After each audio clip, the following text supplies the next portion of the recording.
ballers. So something that I'm really proud of is Mikro-Just.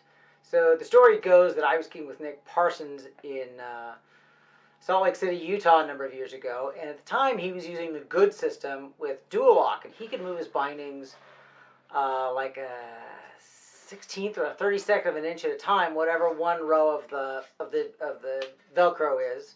And I was using old school bindings where an adjustment was like 3/8 of an inch, or I think the radar plates were half that.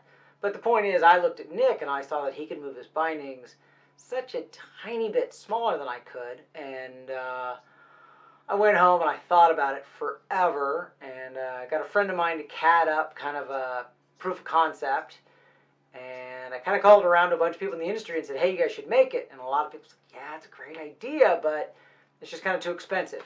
So it ended up that a guy in the Midwest, Cody, is a machinist, and he said, you know, I'll make these things for you guys. And so I said, look, Cody, it's your business. Go sell these things. It's yours, but you have to keep me in Mikro-Just for a while. So this is probably 2 years worth. I don't think I'm going to be able to get more of these out of Cody for a while. But here's an unboxing from Cody.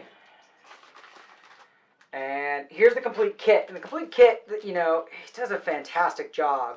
He sends the hardware plus exactly the right countersink and exactly the right drill bit, which doesn't sound like a big deal, but Cody being just a absolutely attention to detail guy, it's exactly right. So when you get this kit, you can go in your workshop and retrofit your binding so you can move your bindings at tiny, tiny increments.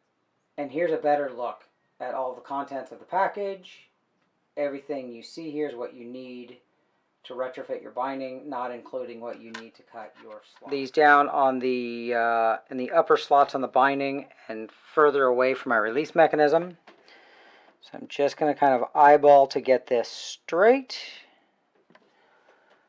And I'm going to use a Sharpie here to mark the plate. So there's my mark.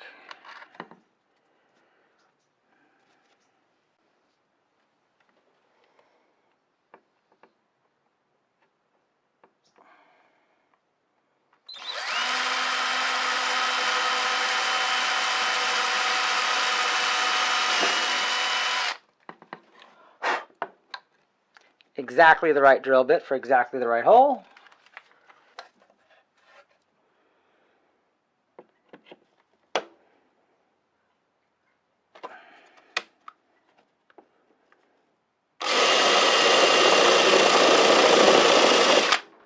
Okay, so that screw goes through the countersink, and I'm struggling a little bit because I'm trying to do this on camera, which makes everything more fun. Same problem I have with my skiing. You know, you never ski quite as well on video. So this is an Allen screw head, so I'm just going to screw this in here.